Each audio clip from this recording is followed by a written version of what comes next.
বিসমিল্লাহির রহমানির রহিম। প্রিয় বরিশালবাসী, আসসালামু আলাইকুম।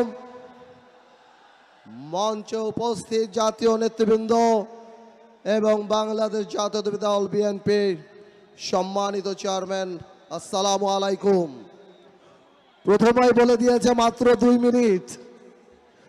প্রিয় বরিশালবাসী, আজ থেকে 14 বছর আগে সংসদে দাঁড়িয়ে বলেছিলাম তৎকালীন প্রধানমন্ত্রীর চোখে চোখ রেখে তারেক রহমান বাংলাদেশে আসবে। আপনাদের মনে আছে? তারেক রহমান আলহামদুলিল্লাহ বাংলাদেশে চলে এসেছে। আর 7 দিন পর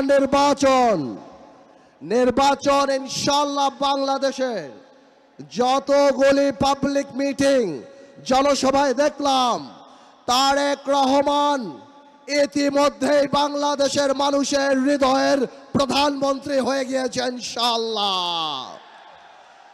এই হৃদয়ের প্রধানমন্ত্রীকে ভোলাবাসীর তরফ থেকে সবার আগে একটা দাবি জানিয়ে চাই, আমাদের হৃদয়ের প্রধানমন্ত্রী, আগামীর বাংলাদেশের প্রধানমন্ত্রী, আপনি আমাদের ভোলা বরিশাল সেতু করে দেবেন ইনশাআল্লাহ।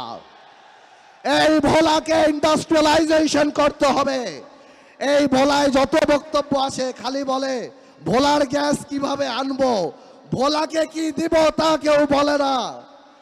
আপনার কাছে বলতে চাই, ইনশাআল্লাহ যেভাবে গণতন্ত্রের পক্ষে ছিলাম, যেভাবে জাতীয়তাবাদী শক্তির পক্ষে ছিলাম, আপনি ভোলার মেডিকেল কলেজ আর ভোলার বরিশাল সেতুটা করে দেন।